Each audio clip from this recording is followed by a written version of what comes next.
Welcome to the Unearthed Man podcast, the journey to becoming a conscious man.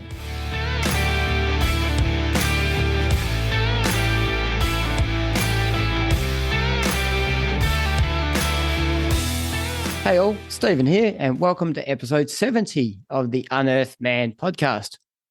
Now, I must take my hat off to Chad from last week's episode. His willingness to share his story of growing up in a family and rural town that does not support gay boys and men was courageous. I loved his openness about his need to operate as a chameleon to stay safe. I also love the idea of the second coming out, and I hope it really catches on. Now, recently I've had the opportunity to engage more with our Aboriginal brothers and sisters and be in a position to support them through their small business ventures. We all need to learn more about the Indigenous peoples of the land we reside on and their cultures that the Western ways have decimated.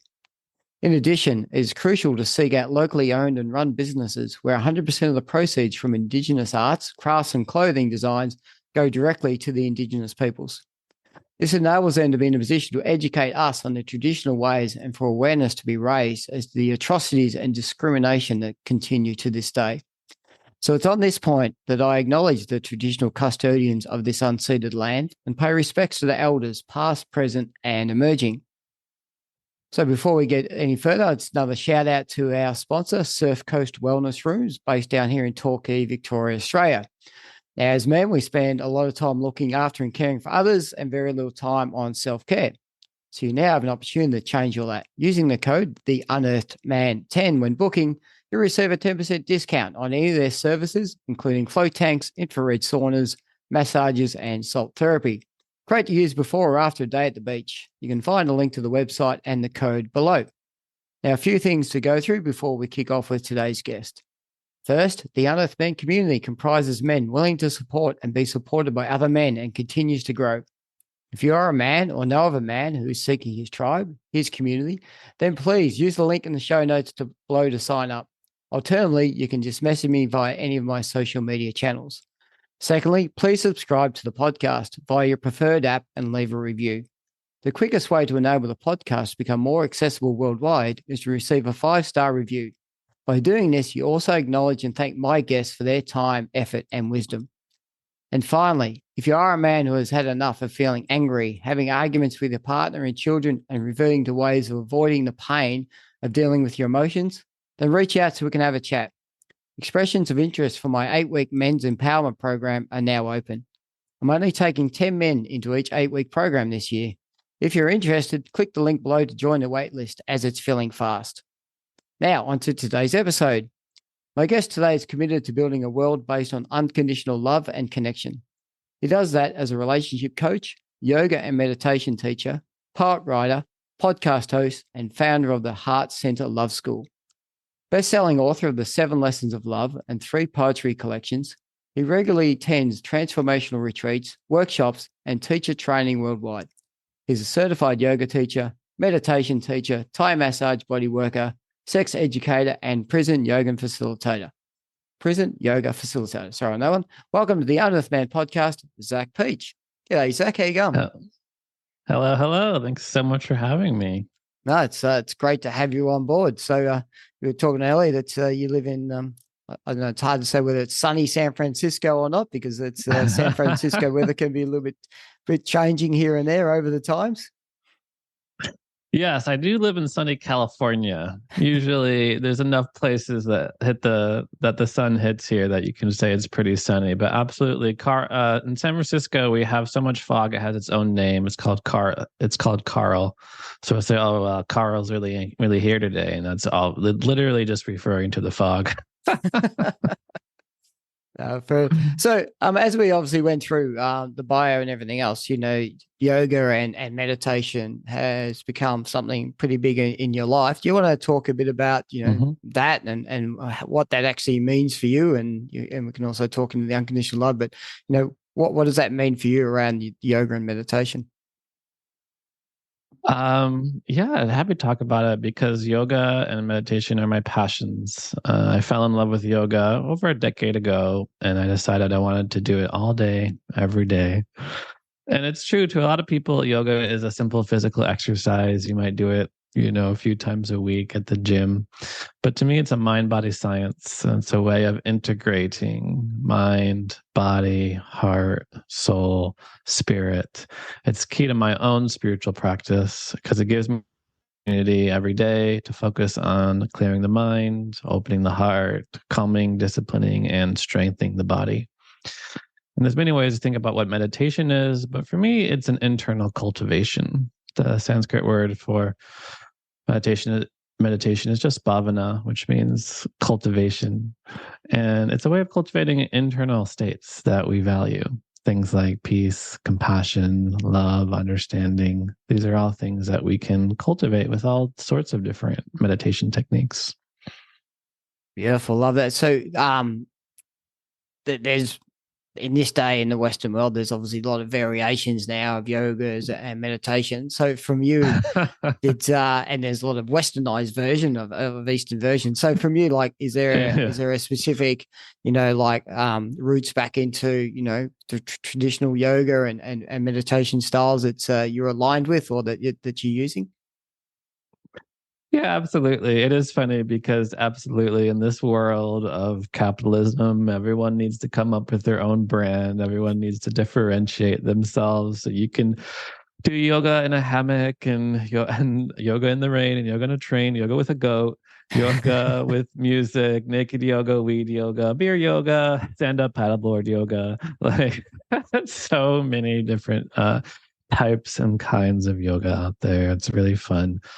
I tend to focus on the main practices. So restorative, yin, hatha, vinyasa. And absolutely, I do love teaching history of yoga in yoga teacher training programs. And I do love going into its spiritual and philosophical roots.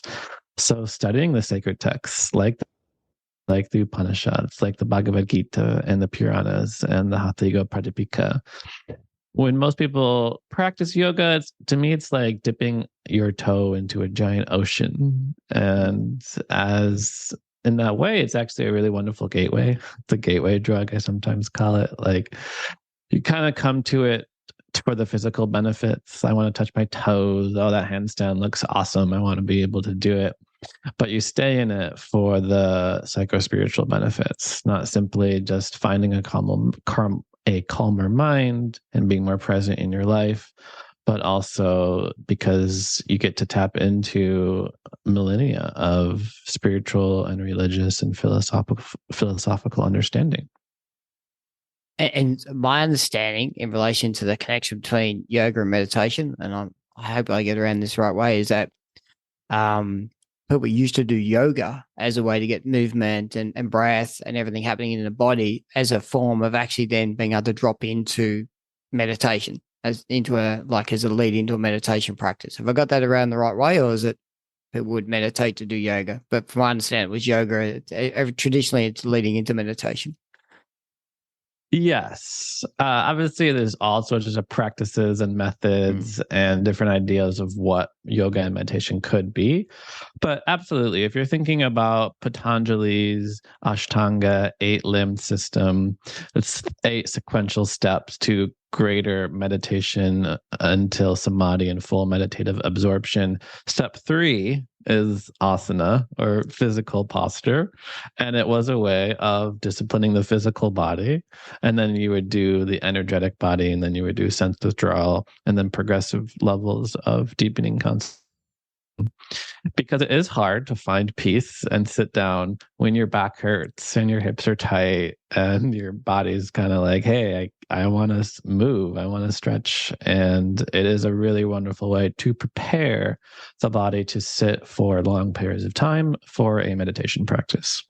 Yeah, definitely. I agree with that. I'm given my age and lack of yoga practice myself. I'm definitely taking up a bit more mobility and movement stuff soon, because the knees don't exactly lay down on the ground, and the feet certainly don't come up into the hips where they're meant to. So I understand that practice indeed.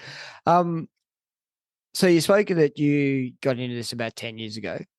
So can we, prior to that, so a lot of times when people move into a certain practice or find a certain passion, there has been something previous that's led them into it. So can you talk through, prior to that 10 years of doing this practice and everything else? Like, what was life like for you? What does that look like growing up? And, what may have actually led you into, finding the yoga and the meditation practices as a way to find the peace and the calmness that you've got now in your life? Mm. Yeah, I appreciate the question. And it's something I was thinking a lot about today because it's my evening right now. And I knew I was going to come on to this podcast, The Unearthed Man. And I taught 3 yoga classes today already. And they had all women. There wasn't a single man. Sometimes there's like 1 or 2 or 3 men. There wasn't a single man in the entire class. And I do a lot of work now in self-help, in coaching, and that too is predominantly women. And we can get into why that is. Mm.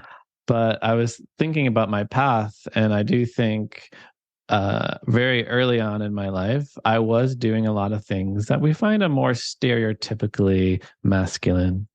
In high school, played a lot of soccer and sports, and even chess was a thing of mine. I was a big math and engineering person. Mm-hmm. And I went to college literally for engineering, where again, it's flipped. So maybe 90% of my colleagues were male. And I was kind of raised to believe that you should go to school to get a degree that's going to get you a job, and a job will help you earn a living in this life. So I got a jobby job, like the jobbiest job. I was an engineer, and that was really the first part of my path. And it's actually really funny because after graduating, I was going to the gym a lot. And I didn't really know anything about the body like the way I do now with my expertise on yoga and anatomy. And I just wanted to look good. So I really remember like in the mirror doing nothing but arm exercises because because the superficial muscles and the bicep curls, and like, oh yeah. And I didn't actually think this, but I'm just like, I'm such a man right now, I'm just lifting heavy things like a man, and I should be in my cave with a rock. And then I remember I was at a concert with my girlfriend at the time, and I was like, oh, you need to see better, let me show off my manhood, I'm gonna lift you up. And then I lift, and I was like, oh no, I should not have done that. And you were talking about feeling kind of old, and it was in that moment where I herniated a disc in my low lumbar, and I was in the emergency room just a couple hours later, thinking like, what is going on? I'm 20 years old, I should not have a broken back, unable to walk, and have shooting pain down my leg. And that is when my physical therapist was like, you should try yoga. And I was like, yoga. It's like, no way. It's like with all those females like breathing and stretching in a room. I don't need to do that. But as I mentioned before, it was a gateway, and it got me in touch with my body and got me in touch with my heart. And it was really the first time I ever looked within. And it was insane to me at the time that I had gone through 18 years of education. No one ever told me to close my eyes and watch the mind. No one ever told me to get in touch with the breath. And no one ever taught me what it means to live your life with purpose and with meaning, and what it means to shed all the shoulds that society and culture put on ourselves about what we should be doing with our life, how a man should behave, for example. And that's, to me, really the key of spiritual practice. Is it's a mirror to reflect back both your inherent goodness and your inherent truth. And part of your task is letting go and unlearning all the cultural conditioning that prevents you from being free and living fully in your purpose and fully in your heart, and to have meaning in your life. So I shifted from following the kind of roles and scripts, right, that a man is kind of supposed to be doing in this life, to shedding that and living the life that was really just from my heart. And I realized what matters most to me and most to this world is love. And I decided I wanted to commit my entire life to love. And one way I do that is through yoga, because I get to read poetry and tell people to open their hearts every day. So I think of it as, and they think I mean like move your shoulders in this way or your ribs in this way, but I'm actually meaning like tune into the love inside of you so it overflows to everyone it is that you meet.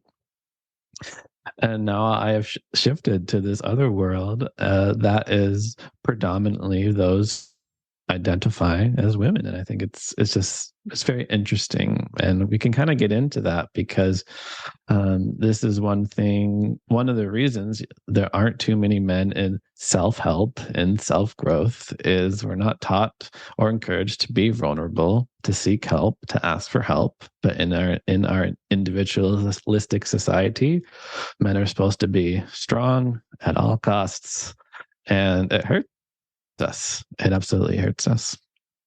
Yeah, you've raised so many great points on the way through there. I'm just going to take a few steps back, and then we'll continue to move forward on this. So, um, it's just out of interest, like, what was your parents' jobs? Because as you said, a lot of us, do primary school, do high school, go to university and all that sort of stuff is often a reflection on our parents. So just out of interest, like, what was, your parents' roles or their jobs in life that sort of, may have influenced that? Yeah, well, my mother was a teacher and my dad works with computers. So Yeah. he's an IT guy or information technologies. Yeah. So very, the roles, right? Yeah. Ingrained in the system. If that makes sense, or whatever that current system actually looks like. So sometimes the challenges that we have, and it'd be great to talk into the masculine and feminine energy as well, because I think there is that viewpoint that everyone that's in the yoga and meditation has actually dropped some of that masculine energy and everything else, and I don't subscribe to that, but I want to have that conversation. But how did you go when you start to transition from, what's a logically thinking, engineered brain, human, doing workouts at gyms and everything else? So there's a certain, stereotype with that, to becoming this heart-led, dropping into your heart in relation to friends and friends groups and, how did that sort of work for you, just out of interest? Because, I would potentially the group of friends that you were with or hanging out with might have gone, hang on, is that just gone a bit strange on us, or what's going on over here? And was there a transition period for you through that as well? It's an interesting question. I mean, they say there's two important times in a person's life: the day they're born and the day that they discover why. And I do feel like that really has been my path, because I always had friends, but I never felt like I was living true to myself, and B, like I was truly, like, deeply heart connecting with the people around me, because I wasn't first of all, I didn't know myself. I wasn't connected to my own self, so how connected could I possibly be to others? But also I hadn't really found my people and my community. I was still kind of living this kind of false life that didn't fully resonate with me. And once I did find my truth and did start living my purpose, then the people that I did encounter and find in my life, I felt so connected to. And I, to be honest, a huge part of my growth was literally just moving to California. I lived in other places in the United States, but I absolutely love living where I am now, which has really been a huge catalyst for my healing, for my growth. There's a joke in San Francisco, like, you could throw a rock out a window and hit a yoga teacher, like, just because. But to be honest, I had never heard the word community used so many times until I moved out here. People would say, I'm going to this community event, or the community is helping me out with this. And I was like, community? What community? Where's the community? Am I part of a community? And they're like, yes, of course, you're in the community now. And people here, they're so, at least the people I hang out with, they're very collectively minded. We recognize we all need connection. We all need to be seen and recognized and loved for who we are. And we're social beings, we're social brains that need social connection, which is why our most popular apps are social networks. And we live in a loneliness pandemic right now. And cultivating community has been really key for my own path for a long time. So it's not just like, oh, these are 3 friends. It's like, I'm part of 10 communities. We have events all the time, gatherings all the time. And there's a place that you can go and be loved and accepted for who you are. Yeah. And I'm in this, yeah, in a similar alignment, probably at a different age group, but in a similar alignment, grew up, yeah, having friends, and people that, colleagues and people that you would interact with. But yeah, it's only recently where I'm the similar thing, like, being part of community, but not just, not your local suburb community, everything else. There's actually a deeper connection community about, heart-driven people and people who are going on a journey and wanting to look a bit deeper into themselves and feel that support and being able to support other people as they're going through that. It's such a beautiful feeling when you could just be, led from the heart as opposed from the head. In your thoughts or your experience, why do you think, you're talking, there's a lot of women more in this space. Why do you think men close off their hearts at a certain point in time? Because that's what I witness. Like, there's a point where men just go close off the heart and now have to actually follow a stereotype and have to follow, what my parents wanted me to do, or the other community people or the system wants me to do. Is there any thoughts you've got around, where and how that happens and why that takes place? Mm. Yeah, many thoughts about it. And you're absolutely right. There can be a certain event or a certain life phase where it does happen for men. Something does force them to close down. Sometimes it's just like, oh, I absolutely need to provide for my family. There's this pressure, for example. I need to be the rock in the relationship. So I'm going to stuff those feelings down. But I do think it's a long-term conditioning. You might even call it indoctrination, but a very long-term conditioning, right? So there's even studies in it, and they show that if you take a young infant, you put one in a blue blanket and one in a pink blanket, and you have no idea what gender they are. The one in the pink blanket will be touched and cared for more tenderly than the one in the blue blanket, which will be left a little bit more alone, right? So even before we can speak, we have this basic sort of cultural conditioning that you're a big, strong boy and you're a cute little girl. And there are all sorts of both explicit and implicit messages that men received. The most fundamental one that I see is don't ever be perceived as weak. Right. So we have to put on a face, put on a sort of stuff our feelings down. And like another study that I think is always interesting is like the propensity towards aggression. And like the studies show that like when most aggression is when a man feels like slighted in some way, like disrespected in some way, and then they feel they have to prove themselves. So people talk a lot about toxic masculinity, but I think what's not talked about enough is what is sometimes referred to as performative masculinity. Because I don't think neither men nor women really fully understand the dynamics that are going on, that are causing the problems that we see.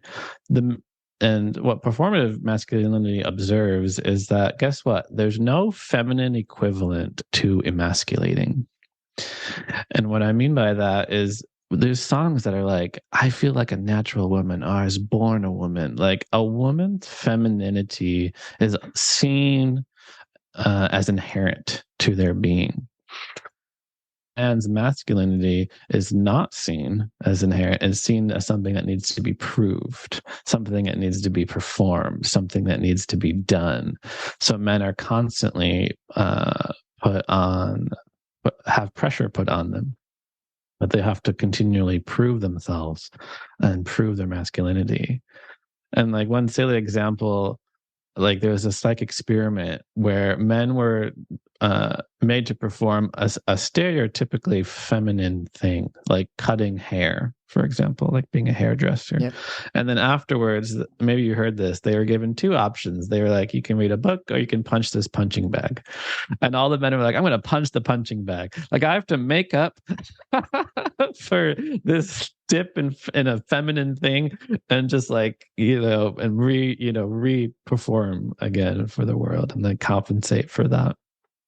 So don't don't be vulnerable, don't be seen as weak. I do think this is a continuous conditioning that we see in the media, we see in our culture, that we see, anytime we have like a male politician who gets angry and everyone's like, yeah, and then a female politician gets angry and people are like, you're crazy. Like we all understand, okay, I get angry, it's seen as a positive leadership quality, while other qualities that are associated with women aren't seen as valuable. Yeah, I think you've raised some really, really good points there. The one thing way back on boys and girls that you spoke about, you just walk into a toy store.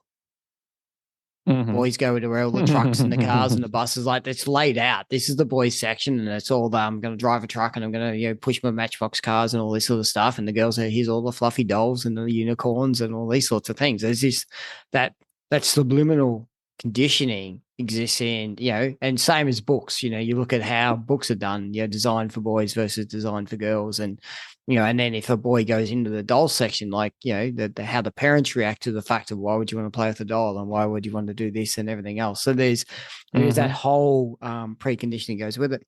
Where do you see things like, because for me, there is a difference, as you said, women, there is the nurturing and there is already the, I am woman, and there's that already sensor connected into the feminine energy that comes with them. And, I'm thinking, we'll get into it at a different point in a minute, but where do you see primal from a male perspective sitting into this space? Because, from a, evolution, or from that point of view, there has been this primal aspect that actually sits in with men, and studies and that will also show there's a reason why men, like young boys, get out there and drive really fast cars, or young boys go out and do some of these things or whatever else, is because they're not able to actually tap back in, because they've almost been shunned from being able to show some form of positive aggression or some sort of positive energy or primal style of energy, because we think that that's, use the term toxic. We go, well, that's actually toxic, but the outcome is that they end up doing activities that could end up being toxic. You any views around, being able to tap more into that primal space from a male's perspective? Tell me more about what you mean by tap into a primal space. You're saying, go ahead, tell me a little bit more. So I think over evolution, whether right or wrong, but the role of hunter gatherer, so actually going out and physically going out in country and actually being able to disperse a whole lot of different energy around, being able to do some hunting, or being able to I suppose a lot of physical style, whether it be, wrestling or whatever else. When you look at a lot of indigenous tribes and everything else, there was a lot of this combat or everything else that actually had the ability, even from a healthy point of view, to expel some masculine energy that sits within men. Whereas if we actually also turn that off and say, well, you can't express the anger, you can't express the frustration, you can't do these things, and you have to hide them down because expressing them is seen as weakness, vulnerable, or toxic, then you have this thing where men maybe not are tapping into something that has been innate with that limbic brain for so many years, and that they're trying to find alternate means to get to that. So they end up having fights in the street, or they end up as I said, racing cars, or you're driving fast or whatever, something to get that adrenaline piece, which is sometimes just an energy release. Yeah, it's a lovely inquiry, because I too am a fan of psychology and evolutionary psychology, and love thinking about, okay, is this a natural thing for somebody to do, or is it nurture? Like, are men naturally predisposed to say something like violence or fast cars, or is this nurture? And we really have to take a lot of like the research with a small grain of salt, particularly research that might have been done 40, 50, 60 decades ago. Because guess who was doing the research and who was publishing the research, right? We're talking about men. And there's just a lot of really exciting things happening now that's looking at things like evolutionary psychology in a totally different way. including that age-old slogan that we all know, that it's about survival of the fittest, right? We're told this is Darwin. We're told that life is this intense competition. And maybe even when you do look at evolutionary psychology, you might look at body dimorphism and the different sizes of men and women. And evolutionary psychologists will tell you that, yes, like if the male of the species is a lot larger than the female, it's so they can fend off the other males and have their harem of females and all sorts of different narratives around it. But one thing I love getting into is the science of social connection, the science of well-being, and the recognition that human beings are so successful because we're so cooperative. And it's not survival of the fittest at all. This is now like an outdated theory. It's considered an old theory because it's actually survival of the most nurtured.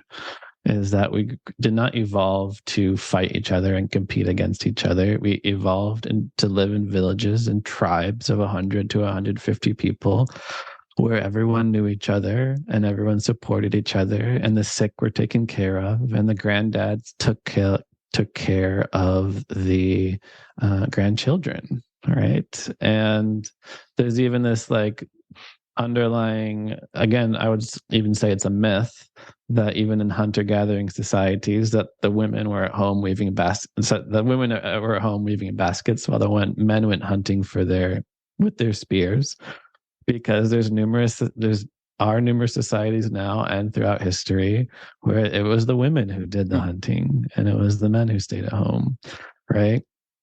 So we really have to look into like, is what we have been taught true, or is it partially true, and other truths that we might be able to consider? And I do think you have to be really careful anytime you say, this is the natural way of things, so therefore this is the way things should be. Because something is natural doesn't necessarily mean it's right, or doesn't necessarily mean we have to encourage it as a society. Like beyond just gender, let's say murder or propensity to murdering each other is natural. Because indeed, if you look at the natural world, you find genocide, you find infanticide. It's normal, there are chimpanzees who will kill a mother's children so that she's forced to mate with the male in order to have more children, right? But you can't necessarily look at nature as a benchmark for morality, right? So to me, it's a lot less about like, okay, are we naturally predisposed? Are we naturally tempted to do certain things? Is less important than just looking at what do we want our society to look like? What do we want our world to look like? Because our challenge right now is, of course, just learning to live together in harmony in the world, and thinking about what it is that we value. And absolutely, like you do have, I don't know, I'll just say a generation of lost men. And literally a huge thing that we need for men is just to give them something to do. Like there's just studies that show when the unemployment rate rises and men are sitting around having nothing to do, they go out and commit crimes. They like, especially young adolescents who feel lost and forgotten by society. Absolutely. When you feel lost and forgotten by the world, you do tend to react with a certain level of aggression. So just on that last point, so what do you see? So we say that yes, they're sitting around, they're doing nothing, and so again, I sort of would come back. Still, there's an energy space. When I'm sitting around doing nothing, there's still this pent up energy that's actually building because I'm not aligned to what I should be doing or where I'm going, or having that ability to have that energy move, either through my body or out of my body, or what we need to do. So what is it that you think is potentially, what's the alternative of that, or what's the driver of that? Because if we turn around and say, well, then they go off to do crime, there's got to be some underlying driver, which is, well, why would what are they getting out of doing the crime? Like, what is it? What's the outcome that they're actually getting that they're not being able to fulfill through maybe having a job or maybe having something else? Because ultimately, that's what they're now chasing something, and there's something driving them to get some sort of outcome result, some sort of release or something that's taking place. Mm-hmm. Mm-hmm. You know, I want to contextualize it a little bit in thinking about what are we missing as a society, particularly what are some structures that we can bring into our world to help men feel a sense of belonging, feel a sense of brotherhood, to not feel lost or forgotten by society. And for me, a lot of it does come back to what I call the cult of the individual, right? The cult of individualism. We're largely set up to think of ourselves as and to act as separate, isolated individuals, which of course is going to breed disconnection and loneliness. And we all want to be seen and recognized. And this is what I think, because when I drive around the Bay Area a lot, I see a lot of graffiti. And I'm like, who would put graffiti on this building? And then I'm like, I know who. Somebody who doesn't want to be forgotten. Somebody who at least just wants to have some sort of impact on the world, wants to be seen. I'm going to climb up this really dangerous building and put my name up here so that somebody sees it. So for me, like two things that I feel like we could really bring back to the world are, one is rites of passage. I think are really powerful for men to have at different stages of their life, different initiatory rites, different introductions to this new phase of life where you are supported by your community and supported by the people around you and initiated into a way of being. Because they don't have that. Like, we don't have these kind of markers for different phases of our life.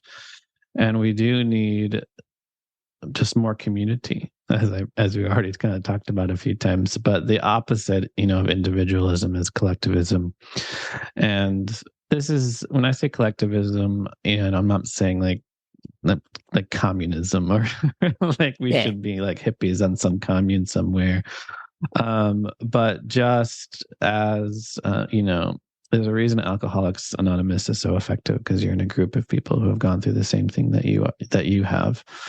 And so too, we need those groups, we need those clubs, we need those groups of people that are there to support each other. And a lot of it like used to be simply the church.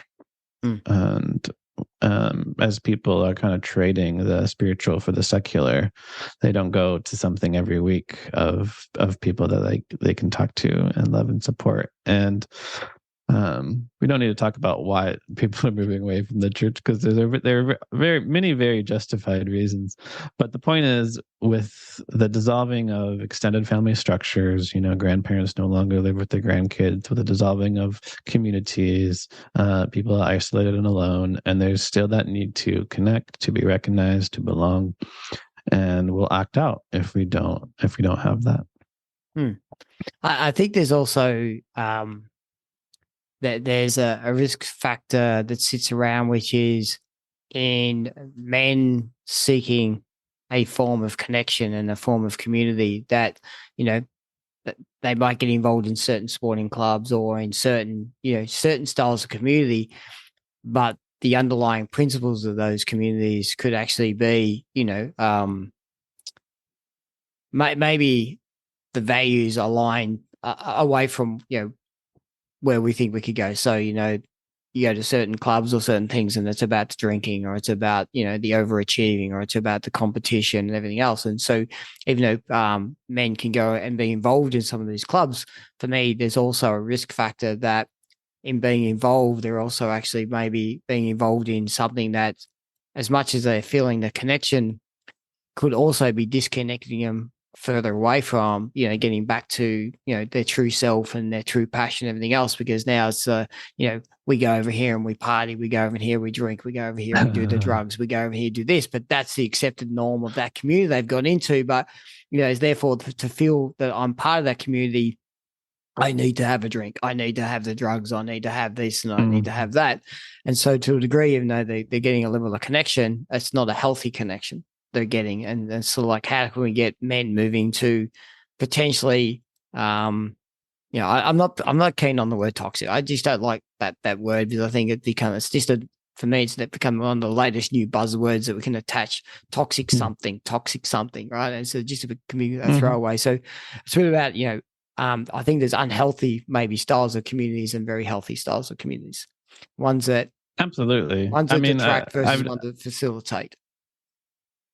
Oh yeah. I mean, just thinking about, I do a lot of restorative justice work in prisons, and certain circles with murderers, and ask them how did this happen? How'd you end up here?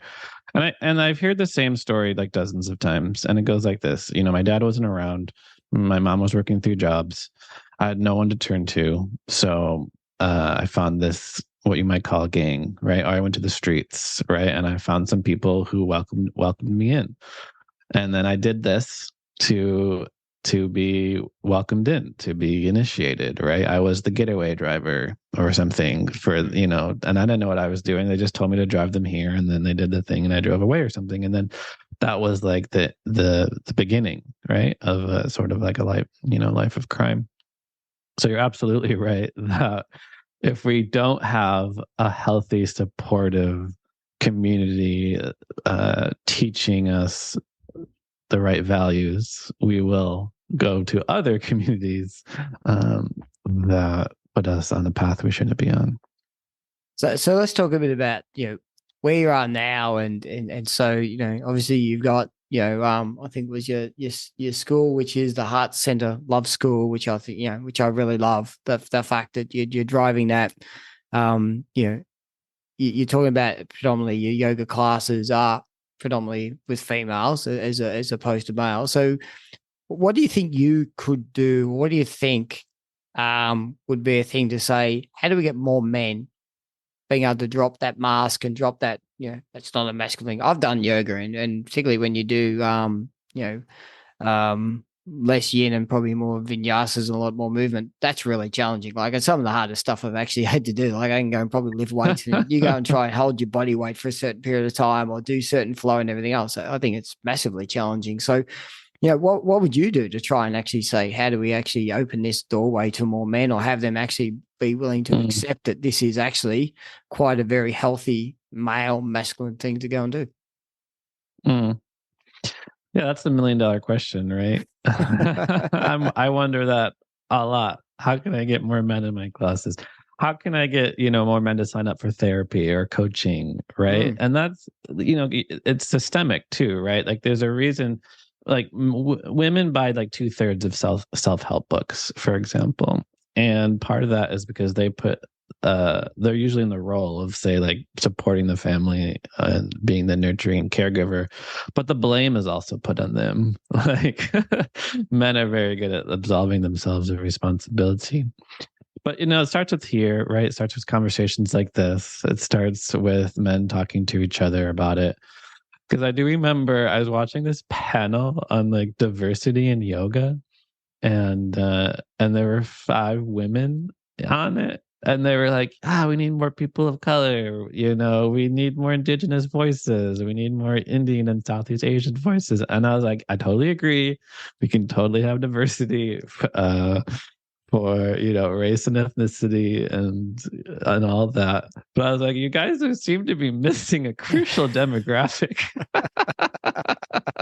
A really crucial demographic here. I'm just reminded of there's like a story of like when Gandhi was just hopped on a train, and as the train was going, the reporter was like, Gandhi, do you have a message for your followers? And he's like, my life is my message. And that's how I've kind of been operating lately, is I'm just trying to live my life and sharing the message that I think is most important, um and going into these spaces and encouraging other men to do the same, other men to get in touch with their heart, to live with compassion, to get in touch with their bodies, to be vulnerable, deepen their emotional intelligence and explore the landscape of their emotional worlds.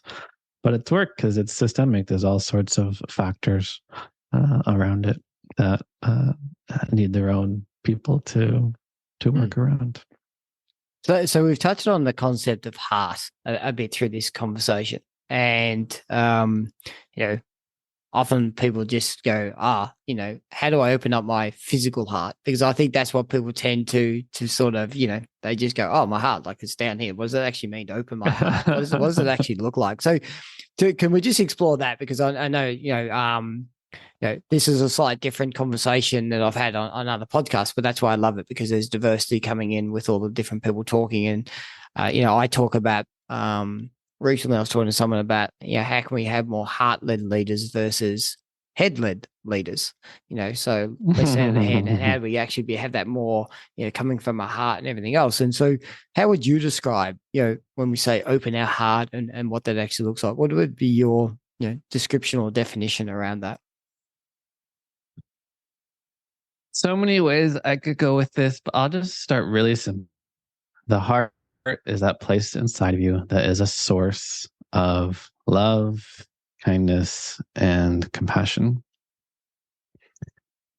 And we do live in a very cognitive oriented world, very thought oriented world. We live absolutely from the shoulders up, caught up in our own mind, in our continuous ruminative thinking. And the hearts are the mind is a wonderful tool, right? Wonderful slave, as we say, but a terrible master. And really, it's hard to get in touch with the heart when we are so caught up in the mind. So I've also heard the heart described as the seat of the mind. And meaning until we calm the mind and drop out of it and not get so caught up in our thinking, we won't really ever discover the mysteries of the heart. And to a certain extent, it's almost silly for us to be even talking about the heart and using the mind to describe the heart, right? In spirituality, we say all words are just fingers pointing to the moon, right? There's a big difference between the explained world and the experienced world. And the heart is that place of experience. It is that place of mystery. It is that place that goes beyond words and conceptual understanding. So there's other fingers you might use to point at the moon of the heart, like intuition, like our emotional experience, our emotional world. I like Meister Eckhart's term, the realm of interiority. Yep. Meaning like discovering that our inner space is just as vast as outer space. But trying to use the mind to understand the heart is like trying to drink the ocean with a fork. It can't grasp it because it's ungraspable, because it's really infinite. It doesn't even follow the laws of physics. Like you don't have 100 pounds of love and then have to divide up between the people that you know. You have an infinite amount. And the more that you give away, the more you have. I love that. I had a guy contact me, reach out, and he was a bit concerned. He already had one child. And he had a heart problem? No, I'm just joking. Yeah. Well, it was exactly on that point, right? So he's already got one child, and his wife was pregnant, and know about that they're going to have the second child. And he goes, Steve, I'm really concerned. I'm like, what are you concerned about? He goes, I'm really concerned because I've got my daughter and I love her and everything else, and we're about to have another child. How do I go about sharing that love? Like, how do I go about taking some of that love I got from my first child and being able to actually give that to the second child? And how do I stop the first child from missing out? And my simple explanation to him was the heart doesn't work that way. Your heart's expanded. Well your heart's expanded to bring in the love for your family and your partner and your first child. And as soon as your second child arrives, your heart just expands further. So you don't have to give out anything you got. Your heart will expand to be able to give love to both of them. And then as more people come into your life, your heart will just continue to expand. So you don't have to compromise on the love. Your heart will actually expand. And so that was a few years ago, and he's just recently been involved in one of my programs. And he actually he pretty much was talking about it. He goes, "Yeah, I remember that conversation." He goes, "You were so right." He goes, "I didn't have to give up anything. I didn't have to compromise anything. I just allowed my heart to open up even wider and even further and expand to bring in even more." And I'm like, imagine if you then start doing that outside your family. Imagine you start doing that outside, through your workplace. Imagine you could just start allowing this heart to slowly expand so that actually everyone was encompassed by your heart and the love that you could actually give. And it was just a complete different concept. And so, yeah, I always love that conversation with him, because it just keeps reminding me about, we don't have a finite set of love. In fact, it's our mind. Our mind is limiting the amount of love that we can receive and can give. And if we can just move the mind out of it, and as you said, be less cognizant, less thinking about it, and just allow it to happen, then we can have these beautiful relationships with whomever we want. We can forgive anyone that we want. We can be in inquiry mode as opposed to judgment mode. We don't judge why the guy murdered someone. We just inquire as to, where you're at and what's going on, because they just made a mistake, bad mistake, but it was just a mistake. Pretty bad mistake. Yeah. But it was just a mistake, right? Sure. Because I'm sure when that person was born, the first words weren't, "Oh, I can't wait to reach my destiny of killing someone." That wasn't even in the realm there, right? And so, that their destiny ended up taking that path, sort of thing. So, I'm aware of time, so I really want to thank you for having this conversation. It's been a beautiful conversation. As I said before we kicked off, the one thing just to wrap up, is there I know we've touched on many things about man, and there's probably a whole lot of things that we didn't touch on that we probably could have gone down the path of, but is there any like a wrap up or a summary message you'd like to sort of give out for men out there about, how they can more step into this heart-led space? Oh my goodness. I would just say it's okay to soften. That this entire world will want to make you hard. And that barrier, that hardness, that armor will cut you off from everything that matters. We have to get in touch with this life. We have to meet this moment, full body, full mind, and full heart. And that involves shedding our armor, softening our hardened skin, and to meet this moment with an open heart that is able to hold it all. And your destiny is to love and to be loved. Nothing more, nothing less. And if we are to survive, we recognize that we're all in this together. When you mentioned that mistake earlier, I was just going to say that we as a society tend to blame individuals on what is a societal failure. And we can deepen our connection to each other by letting go of the boundaries, the barriers. So I ask you to love yourself, to kiss your mom, to hug your dad, to tell somebody that you're sorry, to tell somebody right now that you love and care about them. I think we all would love to get a message, a text message, an email that just says, "Hey, you're an person. I appreciate you being in my life. Never forget the beauty of your own being." And you can do that. You can be that person that shines light and love onto others' darkness. So be vulnerable, be open, be loving, be kind. Beautiful. I think that's such a nice way to end it up. So, Zach, it's been great to have you as part of the podcast. I've really appreciated you jumping in on your Friday evening over there. I've loved the conversation.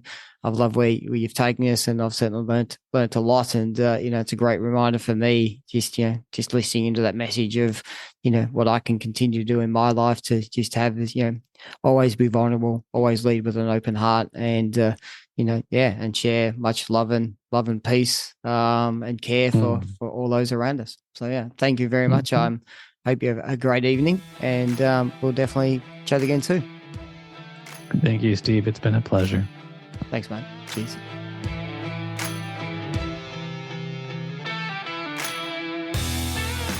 So, folks, what a beautiful conversation. I really, really loved that conversation. And as you'll just pick up all the way through, there's just that real sense of just calmness and peace and love, just, in how Zach just, talks. And you can see this, over the 10 odd years where he's really embodied his yoga and meditation practices and all these studies that, you get people who do a lot of talking, and then you get the people who basically say walk the talk, but then you actually get the people you can just feel are actually, they are genuine, they are living their purpose, and they are actually, living, in direct alignment with their own values and how they see the world and how they operate. So I hope you got as much out of that conversation as I did. And I love the fact that it was just, probably a different conversation that I've had in any other podcasts, and that's what I love. So I'm going to leave it there. As you know, you can find me on all the standard social media channels, LinkedIn, Facebook, and Instagram. So that's it. A wrap for episode 70 of the Unearthed Man podcast. Sending you much love and peace. Stephen.